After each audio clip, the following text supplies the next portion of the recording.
जुड़वा भाई बहन दोनों की उम्र जो है 25 साल होता है और दोनों इंजीनियर हैं। दोनों एक ही शहर में रहकर, भाई बहन एक ही शहर में रहकर अलग अलग कंपनी से जुड़ी हुई थी और अलग अलग कंपनी से काम करते थे। होली का त्यौहार थी, इस वजह से वो दोनों भाई बहन जो है उस शहर से दूसरा शहर आते हैं अपने माँ से मिलने के लिए होली का त्यौहार के चलते। अब 2 मार्च को ये दोनों जो है भाई बहन माँ से मिलते हैं। माँ के अलावा इन दोनों का और कोई नहीं था, यानी टोटल 3 लोगों का परिवार होता है।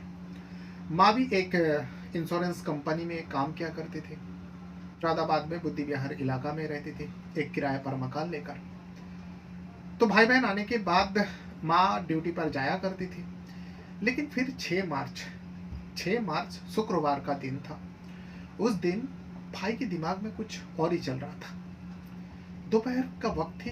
भाई जो है एक चाकू उठाते हैं और अपने ही जुड़वा बहन के ऊपर ताबड़तोड़ हमला करते हैं चाकू से।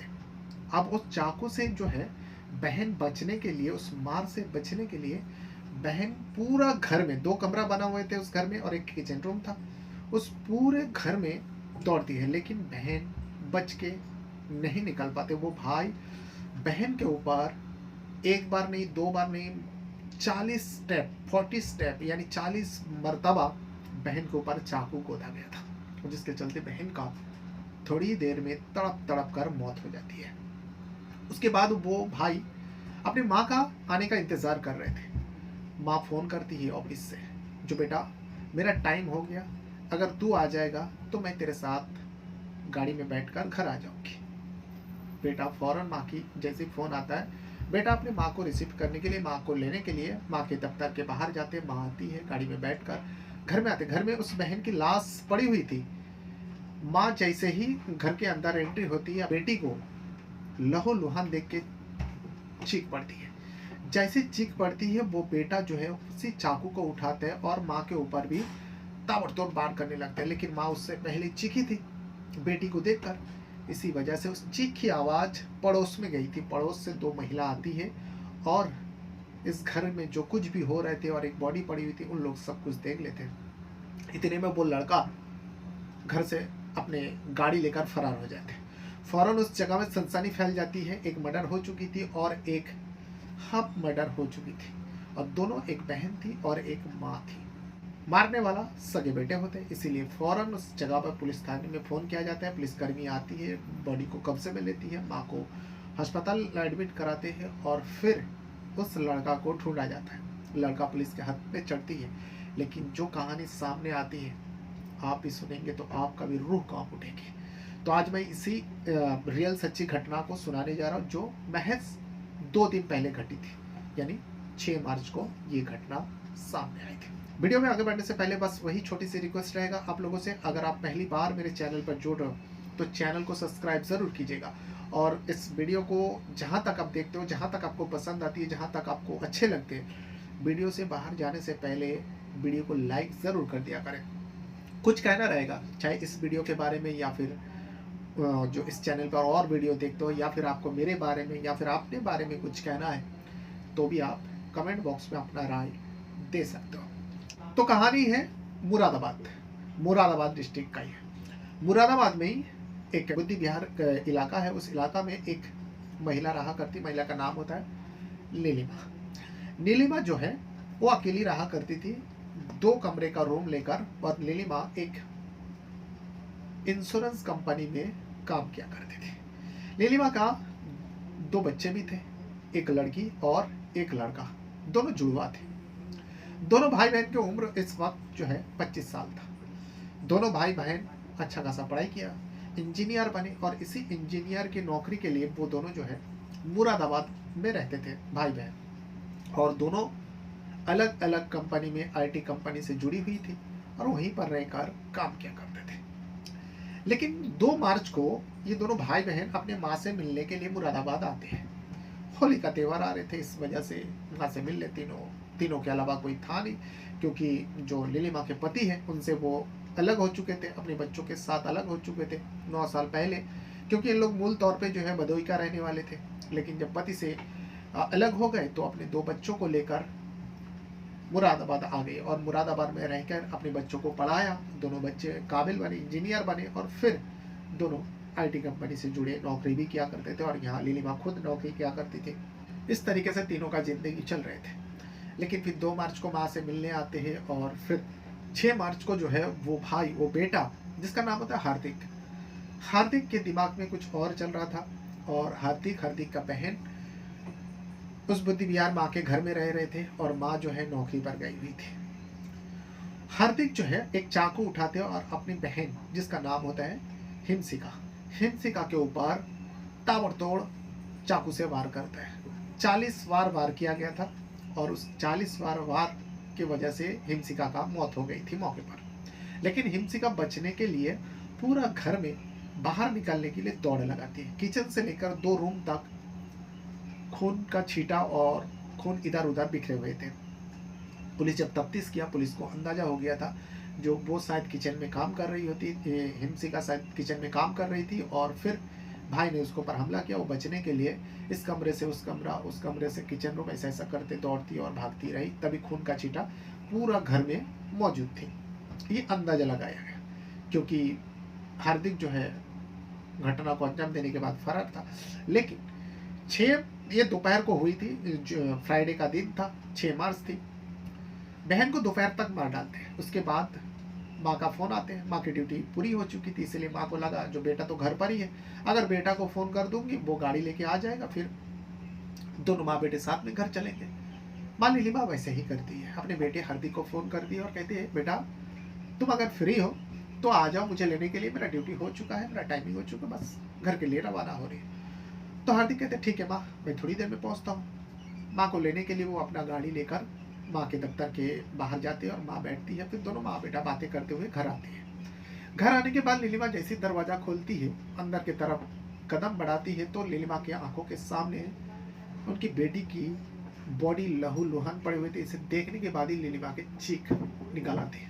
जब चीख निकल आती है इतने में हार्दिक जो है दरवाजा बंद करते हैं और माँ के ऊपर भी चाकू से वार करने लगते हैं। कई मरतबा वार किया, लेकिन जो देखने के बाद चीखी थी नीलिमा, उस चीख की आवाज जो है पड़ोस में भी गए थे। पड़ोस से 2 महिला उस घर में आ चुके थे। हार्दिक को मौका नहीं मिला माँ को मौत के घाट उतारने का, लेकिन चाकू से वार किया। माँ बहुत जख्मी है, अभी अस्पताल में उनका इलाज चल रहा है और हार्दिक फौरन अपने गाड़ी लेकर वहां से फरार हो जाते हैं। इस खबर को मुरादाबाद पुलिस को दी जाती है, जो भी नजदीकी पुलिस थाने है वहाँ पे बुद्धि विहार का पुलिस थाने में खबर दी जाती है, एक मर्डर हो चुके थे। पुलिस पूरा दलबल के साथ वहाँ पर आते हैं, क्राइम टीम, फॉरेंसिक टीम सब आते हैं और उस जगह में एकदम खलबली सी मच गई थी। और मारने वाला 2 महिला तहरीर देते हैं, जो उन्हीं का बेटा है, नाम है हार्दिक, वो अपना गाड़ी से फरार हो गया। हम दोनों ने आंखों से देखा है। ये सब तहरीर मिला पुलिस को और पुलिस जो है बॉडी को कब्जे में लेकर पोस्टमार्टम के लिए भेज देता। पोस्टमार्टम करने वाला भी हैरान, जो कोई किसी के साथ इतना बड़ा दुश्मनी कैसे निभा सकते हैं। वो कोई गैर नहीं था, अपने सगे भाई था। उस सगे भाई ने अपने ही जुड़वा बहन के ऊपर 40 बार वार किया था। पुलिस को जानना था, हार्दिक को पकड़ना था और जानना था आखिर इस घटना का मुख्य वजह क्या है। और वजह तो छोड़िए, यहाँ पर एक सगा बेटा, एक सगे भाई अपनी बहन को मौत के घाट उतारा और वही बेटा अपने माँ को भी मारना चाहते थे। अगर पड़ोसी नहीं आते तो शायद माँ को भी मार डालता हार्दिक। लेकिन सबसे बड़ा अब पुलिस के लिए काम था जो हार्दिक को पकड़ना। पुलिस फील्डिंग लगा देती है और कुछ ही देर में हार्दिक पुलिस के हत्थे चढ़ जाती है। पुलिस के हत्थे जब चढ़ जाती है, हार्दिक से पूछताछ किया जाता है। लेकिन जब हार्दिक से पूछताछ हो रही थी, पुलिस वाले ने बाद में ये मीडिया के सामने कहा, जो हार्दिक से जब पूछताछ किया गया तो पता चला कि हार्दिक दिमाग से वो पैदल है, यानी वो मेंटली ठीक नहीं है। उसके दिमाग में कुछ ना कुछ कमजोरी है और दिमाग की हालत उसका ठीक नहीं है, जिसके चलते उसने इस कदम को उठाया, अपनी बहन को मारा और अपनी माँ को भी मारना चाहते थे। लेकिन ये सब तो ठीक है, अगर दिमाग से ठीक नहीं है तो एक इंजीनियर है और वो गुड़गांव में रहकर आईटी कंपनी में काम करते थे। जब पुलिस ने पूरा खंगाला तो पता चला हार्दिक का करीब 1 साल पहले नौकरी छूट गई थी और उसके बाद वो अपने बहन के साथ रहकर यूट्यूब में कंटेंट बनाने का काम दोनों भाई बहन क्या करते थे। ये सारी जानकारी हासिल हुआ, लेकिन मारने का मुख्य वजह क्या है, क्यों माँ बहन को मारना चाहते थे, बहन को तो मौत के घाट उतार दिया, जिसके साथ वो रहते थे वो जुड़वा थी, और माँ को भी मारा चाहता। आखिर इसका वजह क्या हो सकता है? जब इसके बारे में खंगाला और माँ नीलिमा से जब पूछा गया, नीलिमा ने एक कहानी सुनाई।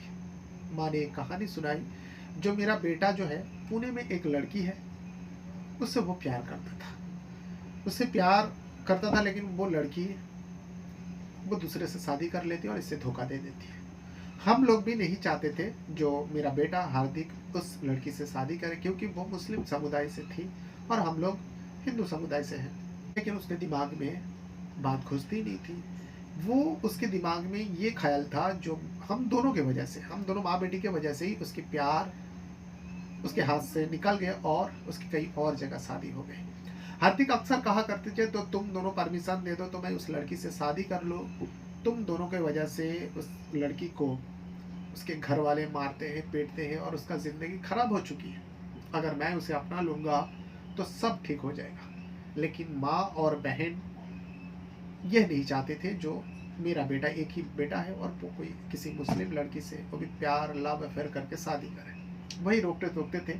और जब उस लड़की का शादी उस लड़की का परिवार जो है किसी दूसरे लड़का से, उसकी अपनी समुदाय से करा देते, तब हार्दिक जो है हम लोगों के ऊपर चिड़चिड़ापन रहते थे और हम लोगों को ऊपर हमेशा गर्मी से बात किया करते थे। लेकिन फिर भी हम दोनों जो है माँ बेटी उसको समझाते थे, जो बेटा जो होना था हो गया, अपनी ज़िंदगी में आगे बढ़ो। लेकिन उसके दिमाग में वो लड़की घर कर चुकी थी, वो लड़की को वो भूल ही नहीं पा रहे थे और उसे लगता था हम दोनों के वजह से ही वो लड़की उसकी ज़िंदगी से गई है। इसी वजह से उसने हम दोनों को इस तरीके से मौत देना चाहते थे। ये बात नीलिमा ने कहा। लेकिन जब हार्दिक से पूछा गया, हार्दिक ऐसी ऐसी बातें करता है, तो पुलिस को शक हो गया, जो इसका दिमागी संतुलन ठीक नहीं है। सबसे पहले उसे इलाज कराएगा और डॉक्टर से उसका मेडिकल रिपोर्ट मांगेगा। कोई अगर पागलपन के वजह से किसी का मर्डर कर देता है तो इसमें कानूनन ज़्यादा सज़ा नहीं मिल सकती, क्योंकि उसे पता ही नहीं रहता वो क्या कर रहे हैं और इसका अंजाम क्या होगा, क्योंकि उसका दिमाग ही काम नहीं करता। तो ये वो कहानी है, जो दर्द भरी कहानी है, जो मुरादाबाद से सामने आई है। एक बेटे ने अपनी बहन को मौत के घाट उतार देता है और उसके बाद बिल्कुल उसी तरीके से अपनी माँ को भी मारना चाहते थे, लेकिन पड़ोसी की वजह से उसकी माँ की ज़िंदगी बच जाती है। लेकिन फिलहाल उस महिला की, नीलिमा जो है, और हॉस्पिटल में एडमिट, और जो बहन है हिंसिका, उसका पोस्टमार्टम अभी तक नहीं हुई, क्योंकि पुलिस के पास पोस्टमार्टम कराने के लिए परमिशन चाहिए। नीलिमा फिलहाल बहुत ज़्यादा गंभीर चोट में है, तब तक वो बयान नहीं दे पाए थे। और जो इनके पूरा परिवार है वो बदोई में रहते, बदोई से परिवार वाले को बुलाएंगे, फिर उसके बाद उन लोग से परमिशन लेकर हिंसिका का पोस्टमार्टम होगी और फिर पता चलेगी क्या चाकू के वार से ही मार हुई या फिर कुछ और वजह है। लेकिन लोग देखते ही और डॉक्टरों ने देख के ही बता दिया, जो इसकी मौत जो है चाकू के मार से ही हुई, क्योंकि एक बार नहीं 40 बार चाकू खुदा गया। बहरहाल अपने साथ साथ अपना परिवार का भी बहुत ज़्यादा ख्याल रखिएगा। और इस वीडियो के बारे में कुछ कहना रहेगा तो कमेंट बॉक्स में अपना राय ज़रूर दीजिएगा। Thank you very much.